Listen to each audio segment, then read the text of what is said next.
We're assembled for the conferring of degrees. Hello everybody, my name's Stuart Corbridge. I'm honoured to be the Vice-Chancellor and Warden of Durham University, and I'm delighted to be involved today in conferring degrees on the class of 2020. It's not quite the circumstances that we imagined. Here I am in the Palatine Centre. I'm with Dr. Michael Gilmore, the Academic Registrar.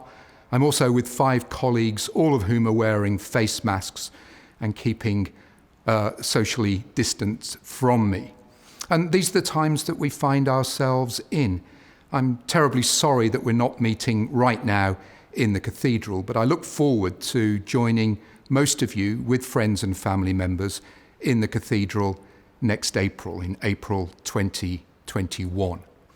I'm sorry too that many of you have missed out on a full Durham experience this year, particularly in the Easter term. It is a time of great anxiety around the world, in the UK, for many of you as well, a time of distress and pain. But it's a time when we all run and raise ourselves to the challenge. The world's great universities, of which Durham is one, will be at the forefront of making sure that we're able to combat COVID-19. And we will get back to normal.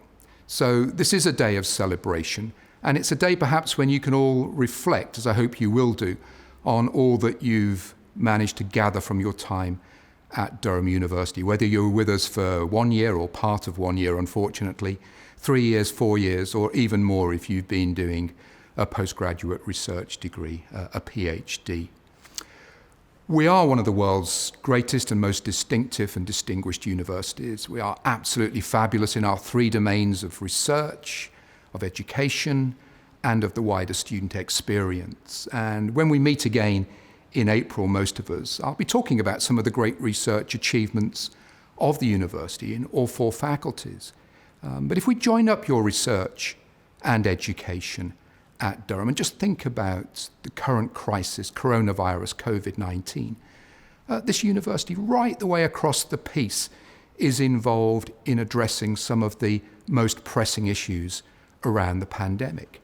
Some of you will have been in the Department of Biosciences, working with very distinguished members of staff, some of whom are working with the charity Medical Detective Dogs and the London School of Hygiene and Tropical Medicine on a government-funded urgent study to see if we can train dogs who can sniff out COVID-19, perhaps as people come into the country at Heathrow and other ports. So in the Faculty of Business too, we've got extraordinary work on the economics of healthcare and across the social sciences, and not just in the social sciences. We've got people looking at the geography and the sociology of COVID-19. We know that it affects people with underlying health conditions, but our work is showing too that this is a disease linked to deprivation. It's linked to particular ethnicities. It's linked in particular to people from Black, Asian and minority ethnic populations within the UK. And if we move to the humanities, we've had a wonderful Institute of Medical Humanities for many years now working on breathlessness, the life of breath, understanding how people deal with breathlessness, how they make sense of their lives and add purpose to lives in difficult circumstances. So just looking at the current crisis, you can see a university that's addressing issues of pressing public concern. And the education that you will have received here, working with my colleagues, is an education that should allow you both to build a knowledge base and to ask more pressing questions. If you put those 2 things together, that is what I think most of us understand by expertise. And doesn't the world need the expertise of universities now more than ever? And I'm sure that you will feel, I trust that you will feel, that the education you've received at Durham has been challenging and enabling, which are 2 of the core university values. And we are a values-driven institution.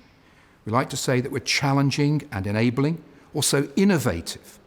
Think about the education that you received online, the assessments that you took online in Easter term. We got through that together. Innovation in the public body as well of students, making sure that our wider student experiences could go online as much as possible. Tremendous innovation there from people involved with experience, Durham, the colleges, and our student union. Being responsible, understanding our role, particularly now within Durham City and in the region, making sure that we can reopen the university safely in September and October and through Michaelmas term. And being inspirational. And I have to say that I've never been more inspired by this university as I have been over the past few months, living with COVID-19 on a daily basis. So research and education. The wider student experience speaks to the fact that we are also what I would call, following Anthony Seldon, a positive university. A university that is about mindfulness, it's about well-being, it's about the development of the whole person. It's the most participatory university that I've ever been involved with. Participation, again, through the college's experience, through the Students' Union, at all levels of sport, all the way to the high level exemplified by the Durham Wildcats, who are pushing Aston Villa all the way this year to get into the top division of women's football, or the women's basketball team, or men's rugby this year.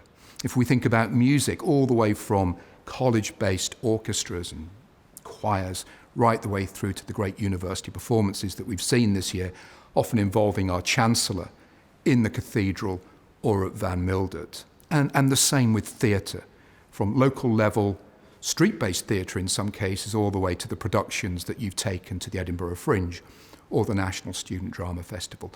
It's a self-organising community. It's working with and for others on a daily basis, and understanding that whilst your education is critical, we are a great research-based, research-intensive university delivering a research-based education with you, co-producing your knowledge.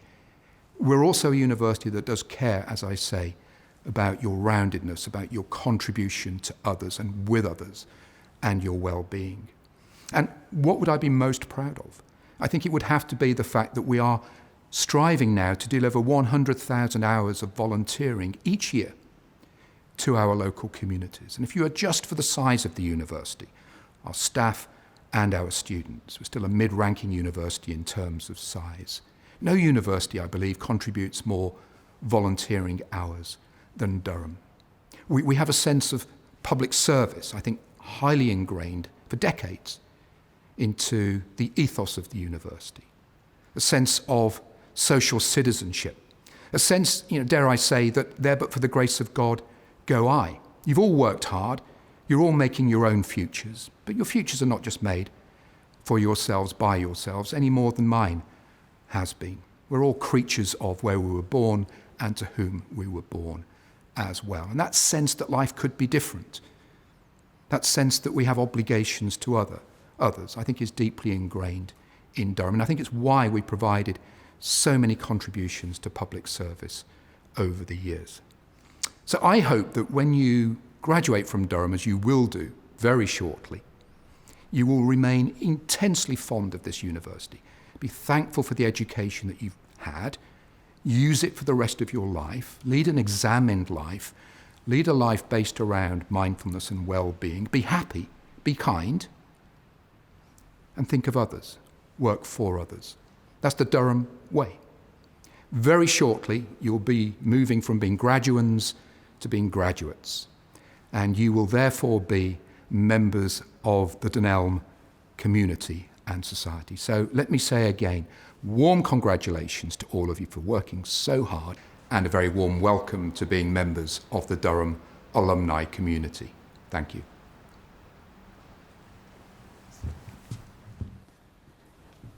Vice-Chancellor, the candidates to be presented at this conferral cannot attend in person. I certify that those whose names are recorded have satisfied all the requirements of the university. I make application to you to confer their awards, and I stand as proxy for them. By the authority of the university, I admit these candidates to the degrees for which they are qualified.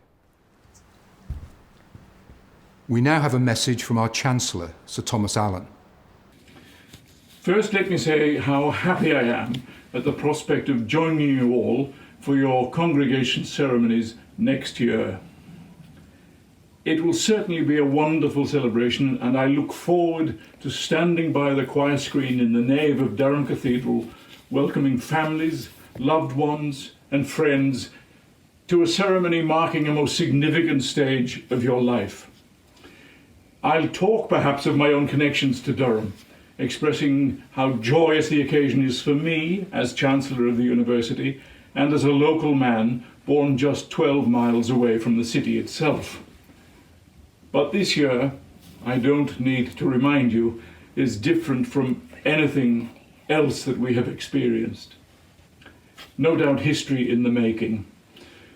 Today, although we can't be together in the cathedral, let it be an opportunity for me to express my heartfelt congratulations to you all at the moment of fulfilling so many years of study and growth, emerging from graduand to graduate. For many, it will have been a long and incredible journey, both physically and mentally, to reach this point. And in my role as Chancellor, allow me to share with you some of the glory of the day that should have been. For all of us, there's a need for patience and forbearance until this virus subsides. There will be celebration, of course, but for the time being, I hope you're able to gather with families to make and mark how great a life-changing moment this is. I'm recording this message, trusting that we shall meet and come within, at the most, 2 meters of one another before too long. In the meantime, go well and stay well. Thank you, Sir Tom. This conferral of degrees is now concluded.